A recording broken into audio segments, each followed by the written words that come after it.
গণপূর্ত অধিদপ্তরের লটারির নামে অনিয়ম, কারসাজি এবং বিতর্কিত কর্মকর্তাদের পুনর্বাসনের অভিযোগ তুলেছে ফ্যাসিবাদ বিরোধী ছাত্র জনতা মঞ্চ।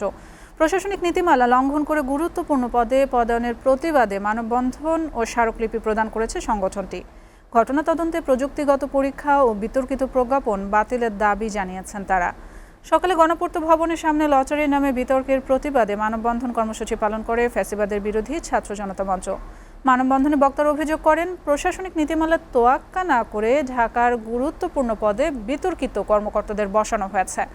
অবিলম্বে এই পদায়ন প্রক্রিয়া বাতিলের দাবি জানান তারা। একই সাথে 16 আগস্ট জারি করা প্রজ্ঞাপন বাতিল, লটারির আগের ও পরের তালিকা যাচাই এবং ব্যবহৃত সফটওয়্যার প্রযুক্তিগত পরীক্ষার আহ্বান জানানো হয়। বক্তারা আরও বলেন, এ ধরনের কারসাজিতে জড়িতদের বিরুদ্ধে নিতে হবে কঠোর প্রশাসনিক ব্যবস্থা। স্মারকলিপি প্রদানের শুরুতে বাধা পেলেও পরে গৃহায়ন ও গণপূর্ত মন্ত্রী বরাবর স্মারকলিপি জমা দেন সংগঠনের প্রতিনিধিরা। গণপূর্তে যে দুর্নীতি হচ্ছে এটা নতুন নয়। ভুয়া লটারির মাধ্যমে পদায়ন এটা আওয়ামী ফ্যাসিস্ট আমলে ছিল।